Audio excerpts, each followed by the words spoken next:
আমি যে তোর কইলাম আমার কথা কবি নাম বাইকে নাই, হ্যাঁ আবার কইছে সুপারি গাছে উঠে রয়েছে, কি ব্যাপ পুরাই ভান।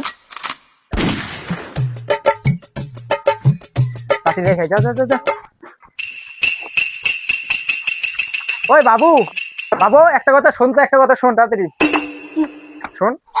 বাবু বলছিলাম একটু পরে কিন্তু বন্ধনে ছাড় আসবে, ঠিক আছে? তুই বলবি বাবা বাড়িতে নেই, ঠিক আছে? আচ্ছা কাজ কর। ঠিক আছে। তোমার দেখা পাই ও ছেলে কি 100% বেকার জীবন চাই।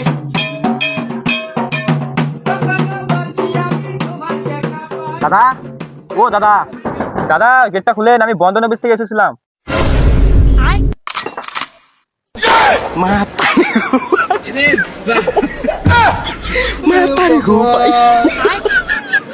দাদা, ও দাদা,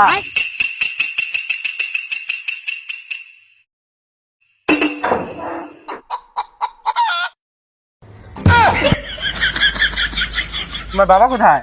বাবা তো বাড়িতে নেই। কেন তোমার বাবা কোথায় গেছে? বাবা তো উপরে। কি? তোমার বাবা মারা গেছে? আরে আমি ও কথা বলিনি, আমি বলেছি গাছের উপরে। মানে? ওই যে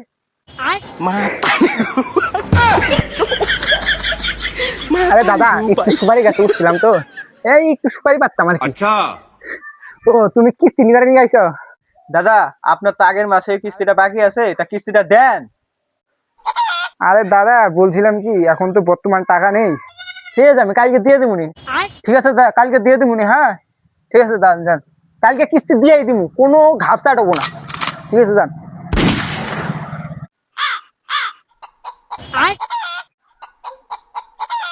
তুই কইছস কি নিকে? আমি কাজ করছি, হ্যাঁ ওই আমি যে তোর কইলাম আমার কথা কবি নাম বাইকে নাই, হ্যাঁ আবার কইছে সুপারি গাছে উঠে রয়েছে, কি ব্যাপ পুরাই ভান। আমার এমনিতে টাকা নাই, কিস্তির টাকা নিবার আইছে, পকেট ফাঁকা, আর কয় আমি গাছে রাখালে বলেছো ঘন্টার পুরাই পান। ঘন্টার পুরাই পান, হ্যাঁ আমি এনে বেচারাটা গাছ উঠছি, এনে করে আমি ওই যে ওই যে ওই যে ঘন্টার পুরাই পান। না কালকে তো কথা কইলাম সারে রে, আবার নিগে টাকা তো নাই রে, কি করি? হ্যাঁ না শ্বশুর বাড়ি যাই কে, তাহলে তার বন্ধনের টাকা নিবার পাবো না, তাহলে তো খেতে তালা মাইরে শ্বশুর বাড়ি। ভগবান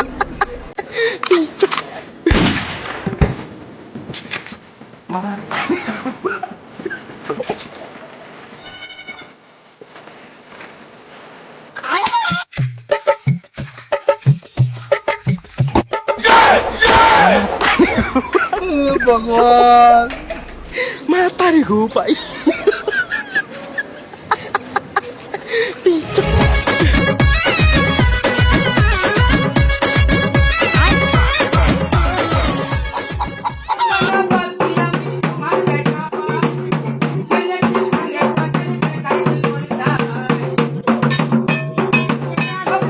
কিরে জেলু কই যাস?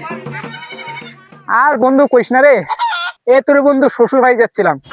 কিরে শ্বশুর বাড়ি কি নিয়ে যাস? আরে বন্ধু কইস না রে, বাড়িতে বন্ধনে ছাড়াইছিল টাকা নিবার নিগা, পরে কইলাম যে আমার কাছে টাকা টাকা নাই, কালকে আইসেন। তো আমি কালকের কথা কইলাম, তো কালকে বন্ধনে ছাড়াবো, আমি ভাবলাম যে শ্বশুর বাড়ি যে লুকাই থাকি। আর কতদিন কিস্তি ভাই পলায় পলায় থাকবি? কিস্তিটা দিয়ে দে। আরে বন্ধু তুই গুলো বুঝবি না, কিস্তি তোল তারপরে বুঝবি, থাক বন্ধু তাহলে, হ্যাঁ আমি যাই। হ্যাঁ হ্যাঁ ঠিক আছে, যা যা। কিপটা দেখছি, এর মতন হার কিপটা দেখি নাই।